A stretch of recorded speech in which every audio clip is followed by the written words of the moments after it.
One summer signing, 6 months later, and suddenly, Wrexham's most experienced defender might be walking straight back to the Premier League, just not the way anyone expected.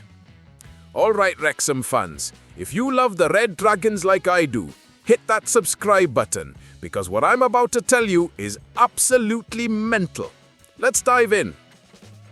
Conor Coady. Remember that name being announced this summer? The Leicester City veteran, the former Wolves captain, the man with Premier League pedigree written all over him. Wrexham's statement signing for the Championship, the experienced head to guide us through our toughest season yet. Well, here's the thing nobody saw coming. He might be leaving. And not just leaving, he's wanted back at Molineux. But here's the twist that's got everyone talking. Rob Edwards, Wolves' new gaffer, doesn't want Coady to lace up his boots for him. He wants him on the touchline, as a coach. Let me say that again. 6 months after signing for Wrexham, after being brought in to solidify our defence in the Championship, Conor Coady could be heading back to the top flight to hang up his playing boots and start a coaching career. This isn't just about one player's future. This is about Wrexham's entire defensive strategy, our January transfer plans, and whether Hollywood's biggest football project can hold on to the players they fought so hard to bring in. Because if Coady walks, it sends a message. And trust me, it's not the message Reynolds and McElhenney want to send. But to understand how we got here, we need to go back to the summer. Cast your mind back to August. Wrexham had just won back-to-back promotions. National League champions, League Two champions. The impossible dream was becoming reality. But the Championship? That's a different beast entirely. Ryan and Rob knew it, Phil Parkinson knew it, and they backed a gaffer properly. Callum Doyle from Manchester City, Nathan Broadhead, a proven Championship goalscorer, and then the big one, Conor Coady. Now, Coady wasn't just any signing. This was a player with over 300 Premier League appearances, a man who'd captained Wolves, who'd played for England, who'd been part of some proper top-flight campaigns. When his name got announced, Wrexham fans were buzzing. Finally, someone who'd been there, done that, got the medals to prove it. The expectation was clear. Coady would marshal the defence. He'd be the leader, the organiser, the one shouting instructions when things got frantic. He'd help lads like Dan Scarr and Matt Clerwood step up to Championship level. He was meant to be the foundation everything else was built on. But football doesn't always follow the script. The season started and Wrexham struggled. Properly struggled. The step-up was massive, and suddenly those eye-catching summer signings weren't quite clicking. Coady started games, but the performances weren't there. The defence looked shaky. Results weren't coming. And when you're Wrexham, with the whole world watching through that Disney Plus documentary, every stumble gets magnified. Behind closed doors, Parkinson was making decisions. Tough decisions. Because here's what most people don't realise about Phil Parkinson. He's ruthless when he needs to be. Reputation means nothing if you're not performing. Premier League experience means nothing if you're getting turned inside out by Championship forwards. And slowly, match by match, Coady found himself slipping down the pecking order. Then came the moment that changed everything. Dan Scarr, Matt Clerwood, and Dom Hyam started getting the nod ahead of Coady. 3 consecutive games, Wrexham went unbeaten, beat Coventry, beat Charlton, drew with Portsmouth. Suddenly, the defence looked solid, organised, confident. And Coady, he watched from the bench. 1 appearance in the last 6 matches, a Carabao Cup defeat to Cardiff. That was it. The man brought in to be the defensive leader was now 4th choice, maybe even 5th. Now, put yourself in Coady's shoes for a second. You're 35 years old, you've had an incredible career, but you know it's winding down.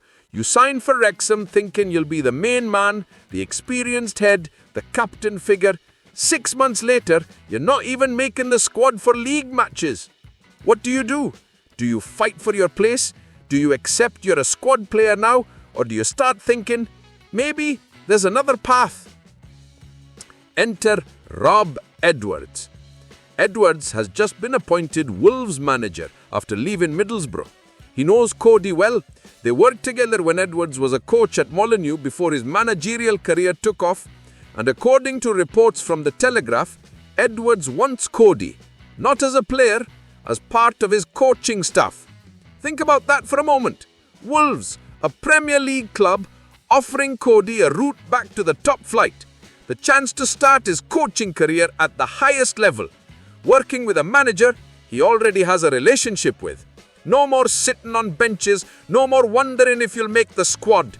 It's a lifeline, but it's also a decision that could tear everything apart. The Wrexham fan base is divided, and I mean properly split down the middle. On one side, you've got supporters saying, he's not even playing. If we can get his wages off the box, let him go.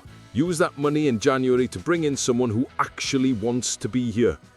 On the other side, he's been here 6 months. Give him time. You don't just write off a player of his calibre because of a rough patch. What message does it send if we let him walk? Social media has been mental. Wrexham Twitters had meltdowns. Some fans pointing out that Coady's likely one of the highest earners at the club, and if he's not playing, that's money wasted. Others defending him, saying the step up to the Championship is massive for everyone, not just him. The media's picked up on it too. The Telegraph broke the story and suddenly everyone's talking about it.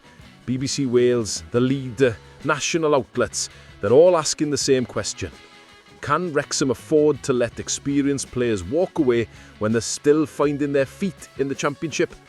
As for Parkinson, he's kept his cards close. That's Phil all over. He doesn't air dirty laundry in public, but you can read between the lines. If Coady's not playing, there's a reason. And if an offer comes in that benefits the club financially, you can bet Parkinson's having that conversation. Here's where this gets really interesting. If Coady leaves, it opens up space on the wage bill. Wrexham could go into the January window with money to spend, real money. They could bring in someone younger, hungrier, someone who sees Wrexham as a step up rather than a step down. But it also sends a message to future signings. If you come to Wrexham and it doesn't work out immediately, will you be shipped off? Does reputation count for nothing? Do big names get the same treatment as academy lads?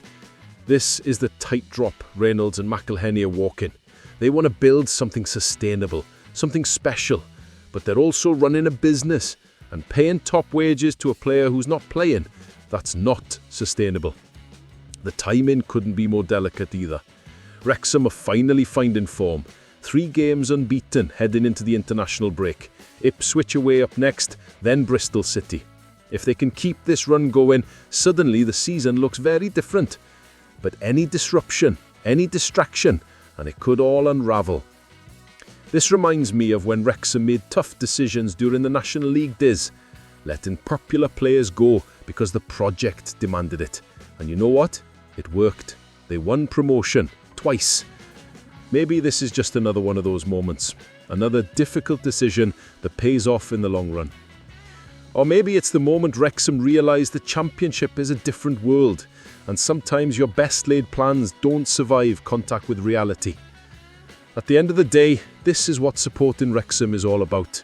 The uncertainty, the drama, the moments where you don't know whether to back the manager's decision or question if we're making a massive mistake. From Hollywood to the racecourse, from the National League to the Championship, this club has defied every expectation. And if Conor Coady does leave, it'll hurt. But this club's been through worse. We always find a way. Let me know in the comments, should Wrexham let Coady go or fight to keep him? Hit like if you're backing Parkinson's decisions no matter what, and I'll see you in the next one. Come on, you Reds.